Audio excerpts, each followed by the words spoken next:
Muito bem.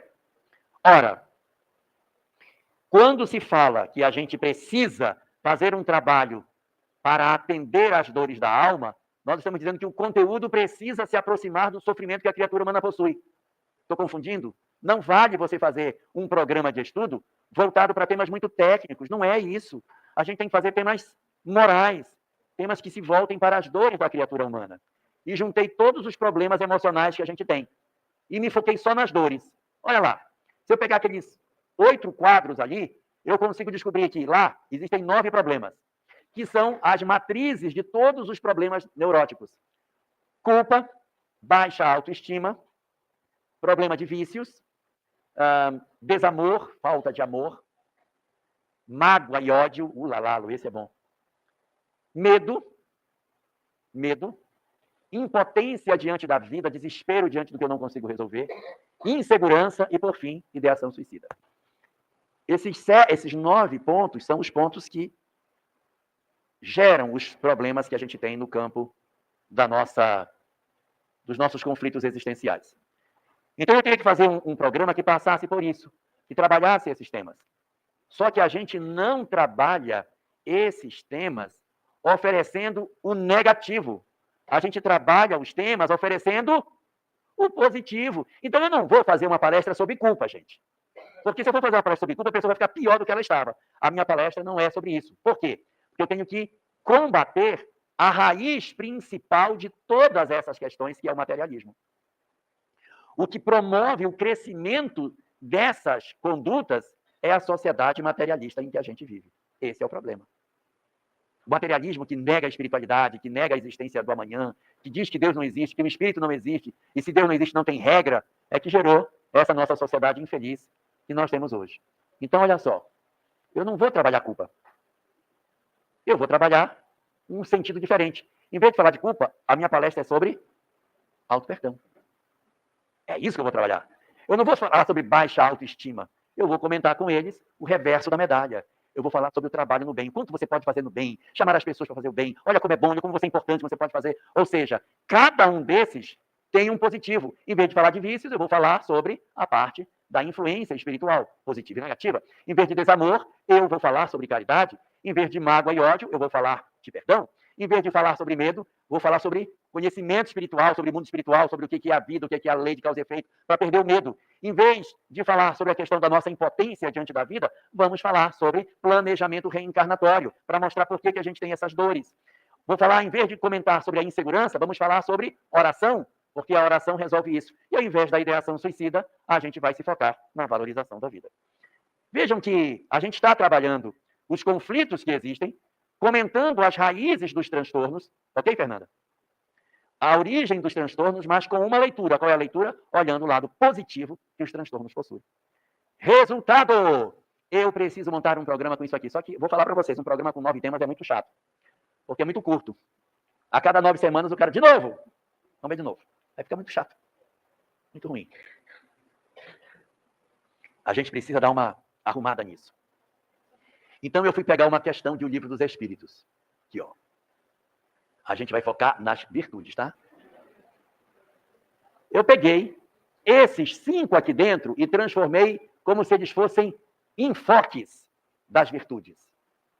E resultou no quê? Resultou num programa com o seguinte padrão. Olha o que eu fiz. Eu não estou dizendo que isso é o certo. É só para a gente ter uma ideia de como a gente pode fazer.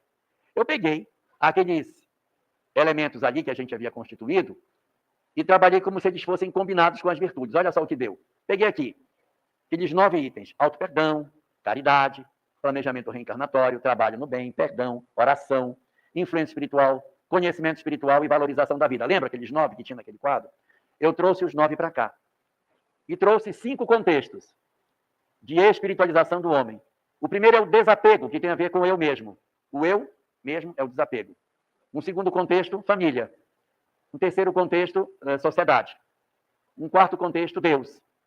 Um quinto contexto, o evangelho no lar. Agora, olha como funciona. Reunião número 1. Vou falar sobre auto-perdão e o meu eu. Então, nesse dia, eu vou falar sobre a importância do auto-perdão e eu próprio. O auto-perdão em mim. Reunião número 2, eu vou falar sobre caridade em família. Não é para falar na sociedade, é caridade dentro de casa. Reunião número 3, planejamento reencarnatório e nosso compromisso na sociedade. Não vou falar de família, vou falar na sociedade. Reunião número 4, vou falar sobre trabalho no bem e Deus. Então, o meu trabalho no bem, na minha relação com Deus, como é que eu faço? E depois, eu falar sobre oração e evangelho no lar. Fechou? Perdão e o evangelho no lar. Muito bem, estão prestando atenção. Aí, 6, oração e eu mesmo. Oração e eu mesmo. 7ª reunião, influência espiritual em família. Próxima, conhecimento espiritual e sociedade. 9ª reunião, valorização da vida e Deus. Acabou. Cadê o 10º tema? O 10º tema vai ali, ó. Auto-perdão em família. Agora eu vou falar sobre auto-perdão e família. Volto a falar de auto-perdão, mas agora com família. Tema número 11, caridade. Ó, vai dar 45 reuniões, tá? Porque em boa matemática, 9 vezes 5 dá 45.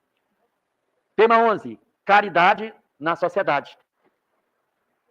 Tema 12, trabalho no bem e Deus. Olha que lindo. Tema 14, tema 13, perdão e o evangelho lá não botei. Chega, tá bom. Então, assim você consegue ter um programa de 45 reuniões, dá quase um ano. Outra forma que tem, roda de conversa. Já ouviram falar de roda de conversa? Roda de conversa, você abre mão de ser o dono do conteúdo. O conteúdo está no grupo, não está em você. Aí você, por exemplo, reúne, faz uma fala de 10 minutos e abre para as pessoas comentarem. Aí um fala, o outro fala, aí um complementa. E você só faz as amarrações quando sair do doutrinário. Mas você deixa as pessoas colocarem. Eu tenho muito ódio da minha mãe. Vamos ouvir. Porque minha mãe fez isso. Minha mãe me batia quando eu era criança. Sem motivo nenhum, nós éramos 9 irmãos. E ela só batia em mim. Eu tenho a minha costa toda marcada, toda alanhada, dos castigos que a minha mãe fez quando eu era criança. Eu estava num grupo uma vez de roda de conversa. E tinha uma moça contando essa história. Aí você tem que ouvir. Aí, porque ela preferia a minha irmã. A minha irmã era a preferida dela, mas ela me castigava, me maltratava, me humilhava. Eu apanhava todo dia, e a minha irmã, ela não fazia nada com ela. Aí uma outra moça na roda de conversa disse, na minha casa, eu era a irmã que não apanhava. E se você soubesse a dor que eu sentia porque a minha mãe não batia em mim, eu via meus irmãos apanhando e eu não, o quanto aquilo me foi ruim, porque eu cresci com a sensação da injustiça por aquilo que minha mãe fazia comigo. Porque ela me poupava, mas batia nos meus irmãos. Mas ela não batia. Roda de conversa é assim. A gente vai criando o diálogo a partir das pessoas, e quem está na condução só faz as aparas quando a coisa sair muito do doutrinário. Se ela não sair, as pessoas vão falando de suas vidas, deixa falar, faz os acordos antes de começar, tem que fazer os acordos. Olha, você, o que fala aqui, vai ficar aqui, não pode sair daqui. Tá? Roda de conversa. O que é roda de conversa? Roda de conversa é o seguinte, o conteúdo está na vivência do grupo. Não está em você mais. É o que o grupo vive, e aí você ilumina isso com o pensamento espírita. Tá bom? Como é que funciona a reunião? A reunião é assim, ó. Escolhe-se um tema, sempre voltado para o assunto, e aí faça uma introdução usando um texto ou uma história. Você conta uma história, você traz um texto. Terminado o texto, a história você abre. Quem quer comentar? Quem quer falar de como é que se sente nesse texto? Um fala, os demais complementam. Soluções que encontraram dentro disso. Você fica só dando suporte. Você pouco fala no grupo. O grupo se trata, um cuida do outro. Se tiver alguma questão antidoutrinária, você faz a correção, né? Não, essa posição que o fulano colocou é interessante, mas a doutrina espírita tem uma colocação que ajuda aqui e tal. E vai e colabora com relação a isso. E no final, é importante acolher todas as falas. Você nunca disse que está falando errado. Aí você falou besteira. A gente nunca fala isso quando está cuidando de grupos com esse tipo de dificuldade. Você ouve e olha, essa posição que ela colocou é uma posição interessante. Uma vez eu estava num grupo, falando sobre perdão. No meio da reunião, falando da necessidade do perdão e tal, se levantou um sujeito no meio da reunião. Argentino. Cigano argentino. Ele levantou o braço. Aí eu, pode falar. Isso que você está falando está tudo errado. Não tem que perdoar nada. Tem que matar. Tem que matar. Porque quando eu era novo, na minha comunidade, o cara mexeu com a minha mãe. Meu pai me chamou, a mim, meu irmão, e disse, resolve isto. Eu e meu irmão pegamos o cara, levamos para longe, mandamos ele cavar o buraco, foi 2 tiros, jogou dentro, tapou, acabou. É assim que resolve, a perdão não resolve nada. Aí todo mundo me olhando. Aí vocês viram a opinião dele? Todo mundo entendeu? Hein? Ele está certo. Ele está certo, tá certo. Ele está certo todas as vezes que a gente acha que a vida é só material. Se a vida fosse só material, tinha que matar mesmo. O cara fez coisa errada, vai e mata. Mas quando a gente conhece, eu não disse que estava errado. Quando a gente conhece a doutrina espírita, o que acontece? O que aconteceu com o cara que matou? Está morto ou está vivo? Está vivo. Vai deixar ele em paz ou não vai? Não vai. Então, a obsessão, problema de culpa, e amanhã ainda pode renascer dentro da tua casa como teu irmão na próxima, tudo isso, não, isso não, agora já foi. Tudo isso faz com que a gente tenha até vontade de matar, mas eu não posso matar. Aí a gente aprende e vai se disciplinando. Mas se a vida fosse material, fazia até sentido o que ele falou, mas com o conhecimento que a gente tem, isso muda completamente de figura e acaba não sendo vantajoso. Então, você não diz, você vai me assustar, você é doido, rapaz, você é doido, você é doido. Você não pode fazer isso. Você tem que acolher e fazer as correções devidas.